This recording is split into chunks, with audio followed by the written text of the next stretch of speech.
Okay, Tucker says that as quality control officer that the middle toe, the old International, is running proper. So I'll show you kind of what we had to do to get her working, and we'll see if she'll start for us.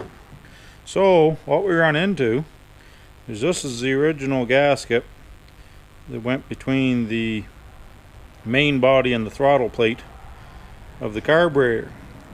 This is the gasket that come in the kit. Now we ended up putting about 2 or 3 more holes in this that were missing because it wouldn't idle. We put it together. She'd run on with the choke on, run on high idle with the choke off, and rev up and run great. But as soon as you try to make her idle, you're getting absolutely no fuel through the mixture screws. So anyways, we put it together just with how it came.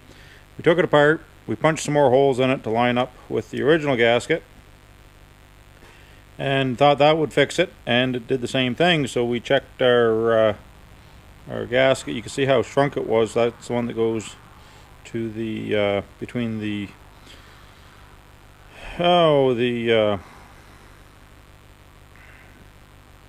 jet plate, I guess. I can't think of the name of it now anyway, and the carburetor, and all the holes lined up with the one that come in the kit.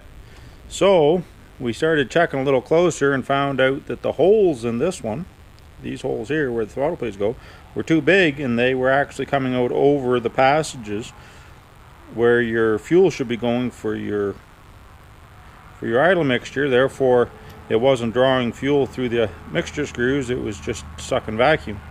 This one had the right size holes, but it's hit pretty in rough shape. So we made a completely new one out of a piece of the Velcro gasket paper, and cut it out, and then used our leather punch to punch the necessary holes in it, put her together, and turned the key, and this is what happened. Wow, that's not too impressive, is it? We'll give her a little pump there.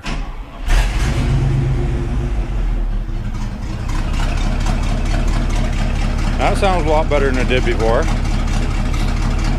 Of course, we had to tune the mixture screws a little bit and stuff to get her running quite like this, but anyways, got to put a little bit of exhaust work into it here. The mufflers that are on it are rotted out, but anyways, that'll be a project for another day. I think we're done for today.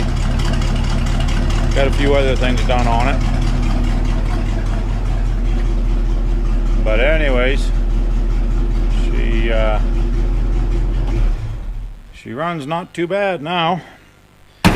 Typically she starts up without having to kick the throttle if she's warmed up. And we got the back tires back together and on it, and we give her a grease job. We filled up the diff, that took a couple of 3 liters, and we filled up the transmission, it took a couple of 3 liters, and checked her over and found that not only do we need to do spring pins, we got to do king pins, and we got to rebuild at least one end of the drag link. But anyways, we're making progress. Tomorrow we're back on customers' work. Anyways, just wanted to give a little update and show that we actually did get that old Holly carburetor conquered, and she's running good now. Anyways, that's the update.